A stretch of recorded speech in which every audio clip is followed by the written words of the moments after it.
Hello, welcome to this video about a haunted Renault Clio. It's a 2004 Mark II model, 1.2, I don't know, expression or whatever it is. It's my son's car. But last night it started doing the most weird thing. The indicators just started going for no reason. And it was doing it again this morning, but then after a short drive it stopped doing it. Now, if I turn the ignition on, it's doing this. Left indicator is on. So left indicator's on. And yet the stalk, if I hold it down here, makes no difference whatsoever to it at all. Hazard lights work. As you can see, nothing's actually going on. Now, I keep banging the microphone. Let me turn the microphone off. Don't need the microphone in here. Right, now let's start up. So this is the same car that I had the problem with the immobiliser jamming on. Now, this last night, it just started doing this, and then this morning I drove it into the into my yard. See, my car's over here, and it stopped doing it. And, oh, great! Okay, it became a bit intermittent, but it just keeps doing it. Now, I am advised that this is actually something to do with the BECM. Why can't they just make cars normal? It's French, it's got to be haunted. So the BECM is a Land Rover word. UCH, I think the French called it, which would be some sort of French pronunciation of body, ECU, module, control thing. It's over here. It's over there, underneath the glove box thingy. So I'm going to pull the damn thing out. Apparently they are prone to water damage. The car is quite dry inside. This is Louis' car though, it's my son's car, so I better not have broken it. If I've broken it, I'm going to have to fix it. But that is really irritating. So coming here this morning, I had to kind of navigate my way, so I was only ever turning left, because obviously if you're going right on a busy road, then you're just going to be confusing the fuck out of everyone else on the road. So it's not common. Now, I googled this. It's my first point of call is to Google anything, any problems like this, and it came back as quite a common fault with the UCH over there, but with the right indicator going and not cancelling. Now, I thought, well, do you know what? It's got to be this module. It's got to be this thing. No. Apparently, it is the UCH. Battery disconnected. Right, and I pop the bonnet down because the weather's miserable and I really don't fancy getting the engine wet because you know what'll happen next. Right, so battery disconnected. Now, in order to get hold of this thing, which is up and under the dash down here, first of all you have to, as I'm led to believe, remove these two screws down here, pull the release, boot lid bonnet release lever off, which just comes off like that. There you go. Using a handy bolt. Get wet, it's pissing down with rain on your head. Let me just get this thing off. I then pull the trim piece back, and then right underneath here, got a bolt. It looks like it's going to be about bigger than 10, I think. Yeah, about 12 mil, I think, 12 or 30 mil. So let me get that bolt out, because this is what I am led to believe is the root cause. 13, yeah, 13. So it's a 13 mil bolt. I'll get that on there.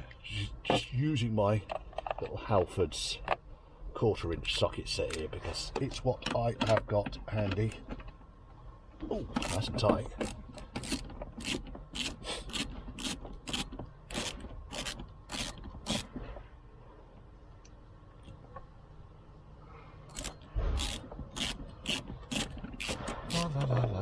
Bolts out, there we go, and then it's up here somewhere.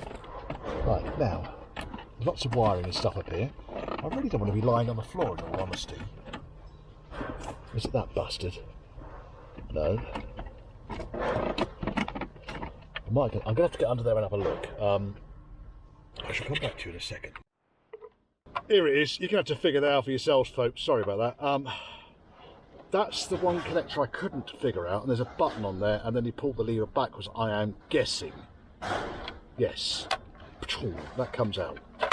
And then the other two levers, there's little push together clips on the side. The metal bracket that I undid the bolt from actually just clips onto this thing, clips on there, like that. Sorry, it does. I'm so fucking restricted now. Clips on like this. I should have warned you guys, by the way, I swear. So that clips on like that. Now, there was a little clip, because you don't need to undo both of those screws, you only need to undo that one. That's the one that holds this thing. So it goes in like that, with that piece there, through there. So it kind of lines up at the back there. And I had to lift it off the inside of the A-post, which was hooked onto that piece there. Right, now we've done that, let's go inside where it's a little bit less inclement. And we'll have a quick take of the cover off E and see if we can work out what might be causing the problem we've got here.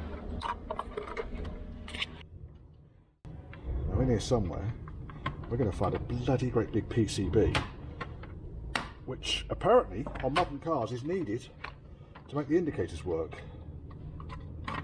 Would you believe? Well, it all looks okay at the moment. Let's take the PCB off there. I'm led to believe that there'll be all manner of signs of water damage, but there's nothing on this at all. One of these chips is something to do with the ECU or something, I don't know. Well, I can't see anything obvious on there. So what I'm going to do is I'm going to reconnect it. Reconnect it with a little bit of contact cleaner around these contacts, because it could just be the haunted car just wanted a little bit of love and attention. And if that don't fix it, then I'm going to be consulting with Richie round the corner, who does all sorts of amazing things with modern motors, because I just don't do modern cars. I deal with, I mean, talking about a 2004 Renault Clio is a modern car, but it is for me. This water here is because it was raining outside. That wasn't me. It was me, sorry. Right, let me go and pop this thing back into the loom.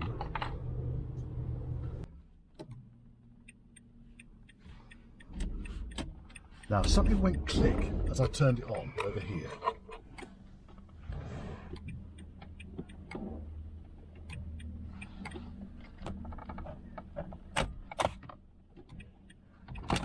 There's a fuse box over here somewhere, isn't there? Well, I know there's a fuse box in the end there, but there's a relay.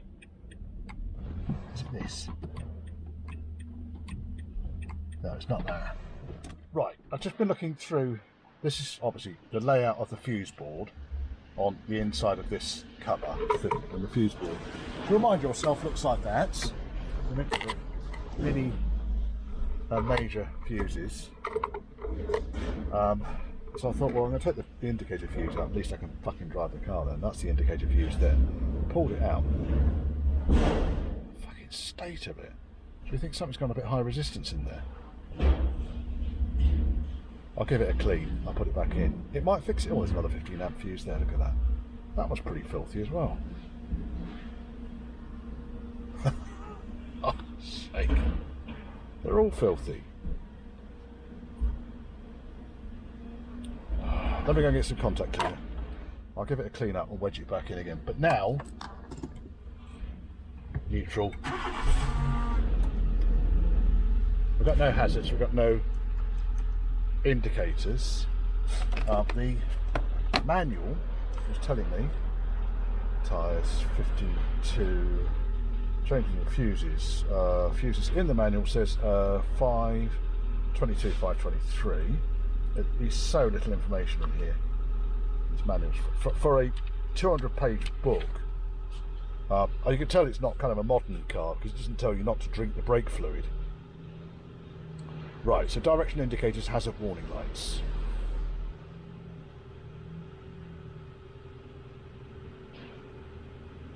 Okay, well we know it's that one. Bung the fuse back in again.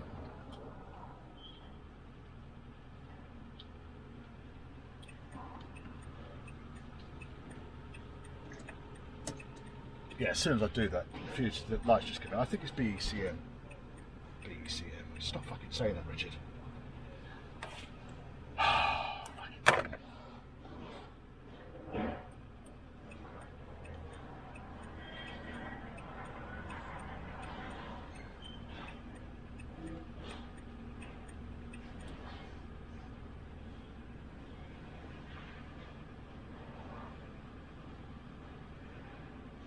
Yeah, none of the fuses are actually doing anything here. I'll be able to get it home, but not with any indicator. So I'm going to have to go and see Richie, I think, next. Oh! See, there's a funny thing. Now it's all working.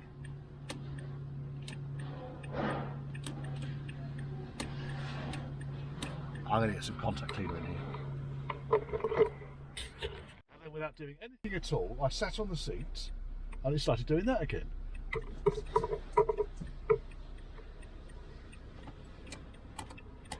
Weird, isn't it? Bloody thing. Like I said, haunted.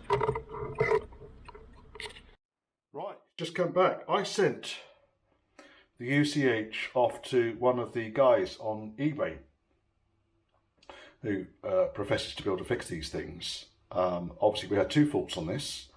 Intermittent immobiliser that wasn't always working, and then the constant left indicator on, which came at a much later date. So these guys here, that's their address. It reads out. I've put the email, sorry, the eBay ID below in the description downstairs. Grab one of those. It is Friday afternoon. It is 20 to 6, almost 10 o'clock. Now, we're going out to the car. I'm going to apologise now, but one of my neighbours has got the most fucking irritating burglar alarm known to mankind. And this thing just fucking is always going off. If you've got a burglar alarm that's constantly going off, fucking lose it. That's all it does. Right. Oh, so, we'll put the celebratory beer there. Car's already unlocked. You can see bonnet's already up. Because I wanted to just find the spanner.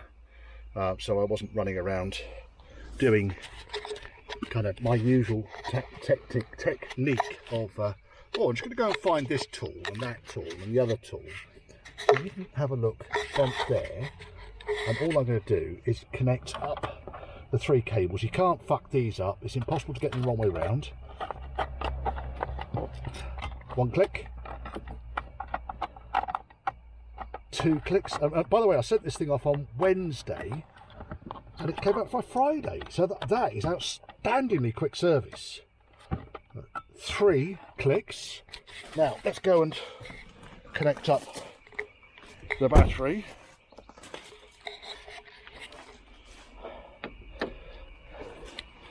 Well, it looked like something just woke up because there was a spark when I connected it. Now, is it going to work? Is it going to work? That's on. Right, let's see if it locks first of all. Yeah. Right, it sounded like that works. This solenoid works. Unlocked, locked, so that works. Taking celebratory beer. Tonight's choice of celebratory beer is Old Speckled Head, distinctive English pale ale. Smooth and refreshing, bursting with flavour. Right. Unlock. Hey, fuck you! Neighbours with your fucking alarm that goes off constantly. Right, that's good news. So the immobiliser light is flashing. Immobiliser light is red, solid. Will it start? Yes, it does start. All of the warning lights have gone off. Handbrake light work? Yep. Door light works, because I got the door open. Oh, I didn't recognise the bonnet's open. Right, now, no indicator, which is good news. And they work. I can see it flashing on the front of the car. Is that one working? Is it actually doing anything?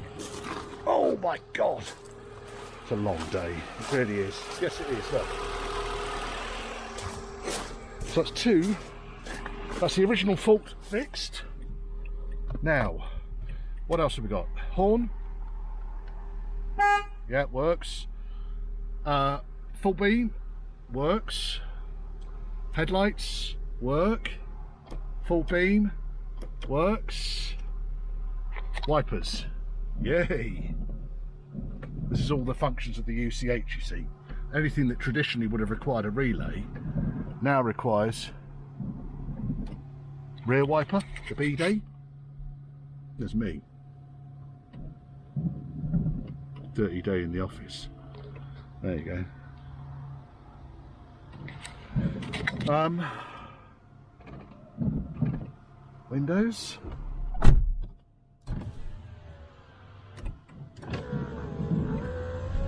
Yep, mirrors. Fucking everything works. You bastard. There you go. Thank you. No, he will be pleased. His car's working again. Right, does radio work? Oh. Oh, it needs the code. I'll just pop the code back in. That's fine because the battery's been disconnected. Blower works. Wife's just turned up. That's good news. That is good news. Right. Well, I hope you enjoyed that. I hope it was helpful. If it was, and I'm going to turn the B-day off, then, you know, consider subscribing for more of this content. Give me a good old thumbs up. And if you fancy donating to the channel or just plain buying me a pint, there's a PayPal me link scrolling down there. Have fun. Thank you for watching this far anyway. I forgot to celebrate, didn't I?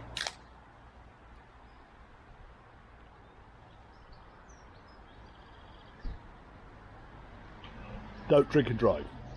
No. I've finished driving for the day. This is my celebration face.